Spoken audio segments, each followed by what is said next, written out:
మేము చెప్పి మేము ఇగో ఇంత మంచి పని చేసామని చెప్పాలి. అది ఆ మాత్రం తెలియదు వాళ్ళకి. అది చెప్పకూడదని ఆ పిల్లకూడదని. చిన్నపిల్లలు సార్, చిన్నపిల్లలు అంటారు అంటే చేంజ్ ఏమైనా కనపడిందా పోనీ ఆ ఇన్సిడెంట్ తర్వాత? ఇంకా రా, ఇది సరిపోదండి, ఇంకా రావాలి, తప్పదు, ఇంకా రావాలి, ఇంకా గట్టిగా రావాలి. అది మనుషులు వాళ్ళకి రావాలి, కానీ ఇంకా వేరే వాళ్ళు రావాలి, వాళ్ళకి రావాలి. సో దీనికి రిలేటెడ్ ఒక క్వశ్చన్ సార్. పవన్ కళ్యాణ్ గారు ఉప ముఖ్యమంత్రి స్థాయిలో ఉన్నారు.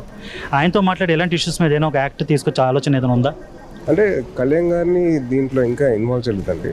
నేను వేరే గవర్నమెంట్ ఆర్గనైజేషన్స్ అంటే నేను చెప్పేది టాకింగ్ టు లైక్ మన హోమ్ మినిస్టర్ ఆఫీస్తో నేను మాట్లాడుతున్నాను, మన ఇండియన్ హోమ్ మినిస్టర్ ఆఫీస్తో, అమిత్ షా గారు.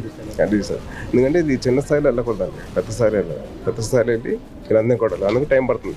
But sure I will make sure I will do my what ever I can in my power. చివరికి వచ్చింది సార్.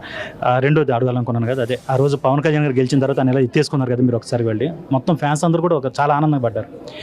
అంత ఎమోషనల్ బాండింగ్